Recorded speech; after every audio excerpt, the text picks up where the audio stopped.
9వ తేదీ మే నెల 2026వ సంవత్సరం. ఈరోజు దేవుని వాగ్దానము యెషయా 60వ అధ్యాయము 22వ వచనము. యెహోవానగు నేను తగిన కాలమున ఈ కార్యమును త్వరపెట్టుదును. సహోదరి సహోదరులారా, ఏ సమయానికి మనకు ఏది అవసరమో, ఏ సమయంలో మన జీవితాలలో ఏ కార్యాన్ని జరిగించాలో ప్రభువునకు తెలుసు. మన జీవితాలలో జరగబోయే ప్రతి కార్యమునకు ఒక సమయాన్ని నిర్ణయిస్తూ ఉంటాము.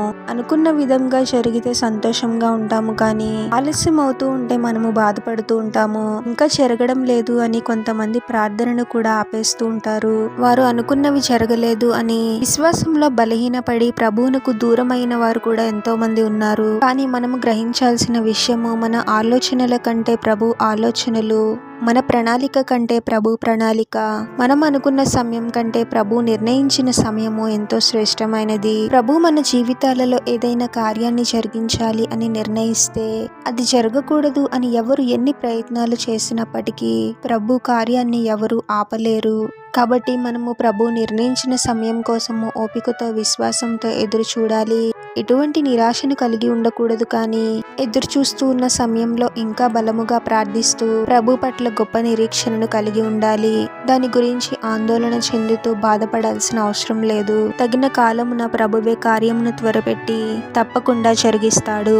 ప్రార్థన. పరిశుద్ధుడవగు ప్రభువా, మీ పరిశుద్ధమైన నామమునకు తరతరములు యుగయుగములు మహిమ కలుగును గాక.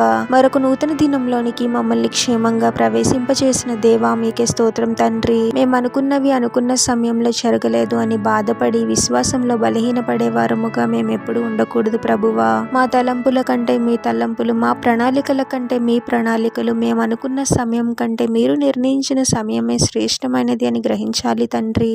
ఎదురు చూసే సమయంలో మా విశ్వాసంను కోల్పోకూడదు, కానీ మీ సన్నిధిలో హృదయపూర్వకంగా ప్రార్థిస్తూ మీరు నిర్ణయించిన సమయం కోసము ఓపికతో కనిపెట్టే వారముగా మమ్మల్ని దీవించమని, ఈ ప్రార్థనలో ఏకీభవిస్తున్న ప్రతి ఒక్కరిని పేరు పేరున దీవించి ఆశీర్వదించి అభిషేకించమని, చేసే ప్రతి పనిలో మీరే వారికి తోడుగా ఉండి వారిని అన్ని కీడుల నుండి అపాయముల నుండి మీరే వారిని రక్షించమని ఈ మా మనవులన్నీ యేసుక్రీస్తు వారి పరిశుద్ధ నామంలో అడిగి వేడుకొనుచున్నాము తండ్రి. ఆమేన్.